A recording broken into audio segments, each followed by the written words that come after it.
ហើយគូធ្វើបែបណា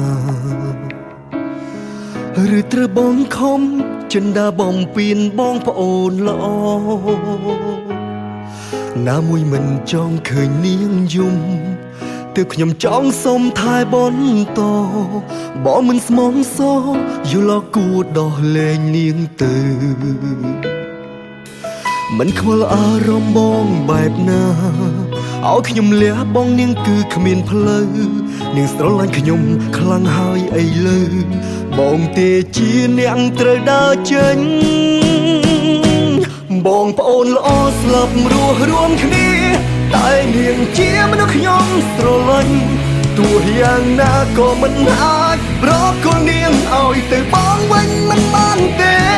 សុំទោះគ្មានចេតនាលោកថ្លើមដំដើមយកសង្សារបងទេ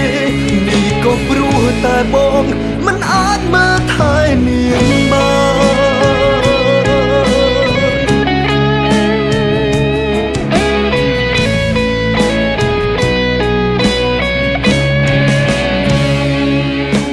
បេះដូងត្រូវការនាងហើយគួរធ្វើបែបណា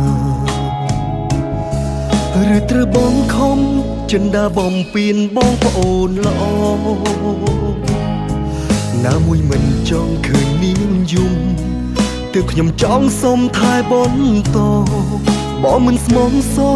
យល់គួរដោះលែងនាងទៅមិនខ្វល់អារម្មណ៍បងបែបណាឲ្យខ្ញុំលះបងនាងគឺគ្មានផ្លូវនាងស្រឡាញ់ខ្ញុំខ្លាំងហើយអីលើបងទេជាអ្នកត្រូវដើរចេញ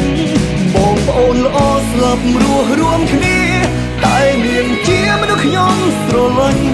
ទោះយ៉ាងណាក៏មិនអាចប្រគល់នាងឲ្យទៅបងវិញមិនបានទេសុំទោះគ្មានចេតនាលោកថ្លើមដំដើមយកសង្សារបងទេនេះក៏ព្រោះតែបងមិនអាចមើលថែនាងបានបងប្អូនល្អស្លាប់រស់រួមគ្នាតែនាងជាមនុស្សខ្ញុំស្រឡាញ់ទោះយ៉ាងណាក៏មិនអាចប្រគល់នាងឲ្យទៅបងវិញមិនបានទេសុំទោះគ្មានចេតនាលោកថ្លើមដំដើមយកសង្សារបងទេនេះក៏ព្រោះតែបងមិនអាចមើលថែនាងបានបងប្អូនល្អស្លាប់រស់រួមគ្នា